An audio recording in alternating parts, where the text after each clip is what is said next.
The Lubavitcher Rebbe, Rabbi Schneerson, perhaps the most influential rabbi of the last 100 years, reacted to two of the great events of the 20th century in very different ways, and I wanted to explore what he said.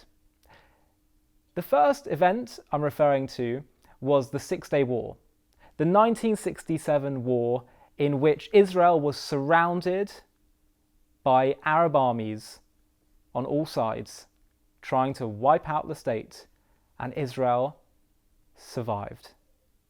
Israel defeated all the surrounding armies. It was, to any objective observer, a miracle.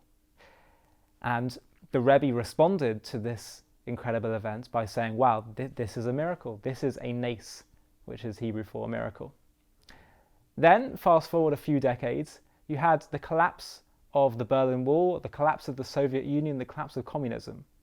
And the Rebbe said on this occasion, he said, wow, this is Moshiachtic. This is messianic. The question I want to pose is, why the difference in response?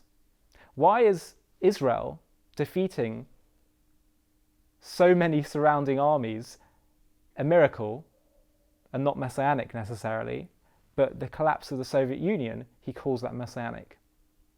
And the difference that I heard beautifully explained is that, yes, it is a miracle to see one small fledgling state survive and defend itself against all these surrounding armies. That's not the way you would expect the natural course of events to unfold, which is what makes something a miracle, when things go against the grain of nature. But then comes the matter of this great other empire, the great evil empire, as Ronald Reagan referred to it as, the Soviet Union, collapsing. Why in that case is that not called a miracle by the Rebbe, but it's called messianic, Mashiachtic? And the explanation I heard is that because in this instance, and this is incredibly powerful when you hear this, in this instance with the Soviet Union, the evil surrendered itself. Evil destroyed itself. And in some ways it's actually a greater miracle, but that is messianic. That's the Jewish view of the messianic world. Because in Judaism, we believe that the perfect world that is coming isn't going to need to happen with great miracles and 10 plagues and all the rest of it, but rather because evil will lay down its sword. People will recognize and become fed up with evil, with darkness, with shallowness.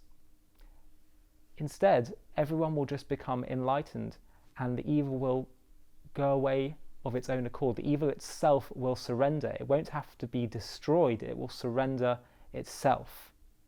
And that is an incredibly powerful thought, and this runs through all of Jewish philosophy.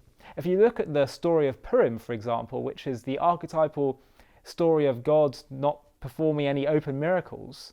In fact, God's name isn't even mentioned in the story of Purim in the Megillat Esther, the book of Esther. But what happens is, through a series of events, coincidences, evil destroys itself. The plans that Haman pursues to try and wipe out the Jews and kill Mordechai, the gallows that he creates to hang Mordechai, the leader of the Jews, he himself is hung on. He destroys himself.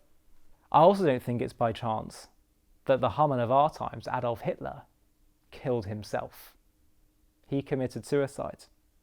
Because in Judaism we say that once enough light is shined, it banishes away all the darkness. And that is our view for what's going to manifest as history unfolds. That evil will surrender itself. The great miracle that we're going to see is that it won't be through open miracles, through plagues and splitting of the sea and all the rest of it, but rather we are going to, through our own realization, become enlightened and cast away evil from our midst and from the human psyche. It's interesting, the Talmud talks about how before the Messianic era, the perfect world, the world in which the world is good, it's moral, humanity is one with one another, connected to God and godliness, In the run-up to that event, the pre-messianic era, God says that he's going to let the Yetzer Hara, the evil inclination, run loose. And it's going to be like it has absolutely no borders. It's going to just be allowed to go everywhere and get into every single home, every single person. And the question is why? And some people will say, well, it's sort of like to give us our big final test. And I'm not sure that's entirely what's going on.